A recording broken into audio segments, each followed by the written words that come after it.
ბათუმის 2015 წლის ბიუჯეტს განიხილავენ ამ წუთებში საკრებულოში. საჯარო განხილვას საკრებულოს მერიის წევრები და არასამთავრობო სექტორის წარმომადგენლები ესწრებიან. როგორია ბიუჯეტის პრიორიტეტები და რა შენიშვნები გამოიკვეთა, კეთი არჯევანიძე ისაუბრებს ახლა პირდაპირ ეთერში. კეთი, გისმენთ. ქალაქის მთავარ ფინანსურ დოკუმენტზე ბათუმის საკრებულოს წევრებთან ერთად არასამთავრობო მედიისა და საგანმანათლებლო სფეროს წარმომადგენლები მსჯელობენ. 2015 წლის ფინანსური დოკუმენტის მთავარი პრიორიტეტები ინფრასტრუქტურის მოწესრიგება, განათლება და კულტურა. ჯერჯერობით არასამთავრობო სექტორის და სხვა დამსწრეებს შენიშვნები არ ქონიათ ფინანსურ დოკუმენტთან. შეგახსენებთ, ამ წუთებში მიმდინარეობს განხილვა და უკვე დასრულების შემდეგ გავიგებთ თუ რა მიმართულებით ექნებათ დამსწრეებს შენიშვნები.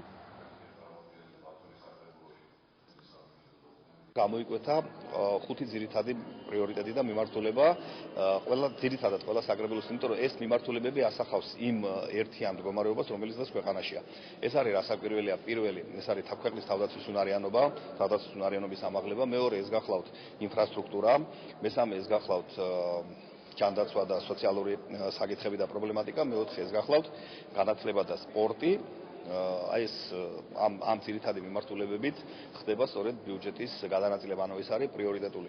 აუცილებელია რომ დაიწეროს და გამოიყოს თანხა ბათუმის ისტორიულ-საყდენი გეგმისთვის, ამავე დროს იმ კულტურული მემკვიდრეობის ძეგლების დაცვასთან დაკავშირებით, რომელიც დღეს ქალაქის ესე რომ ვთქვათ, დამძიმე მდგომარეობაში აქვს.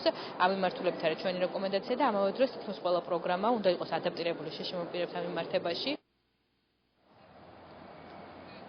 საჯარო განხილვების პარალელურად ფინანსურ დოკუმენტზე მსჯელობენ სხვადასხვა კომისიებში. მოგვიანებით კი დოკუმენტი გადაეგზავნება მერიას, ხოლო უკვე ჩასწორებულ და კორექტირებულ ვერსიას საკრებულო 31 დეკემბრამდე დაამტკიცებს.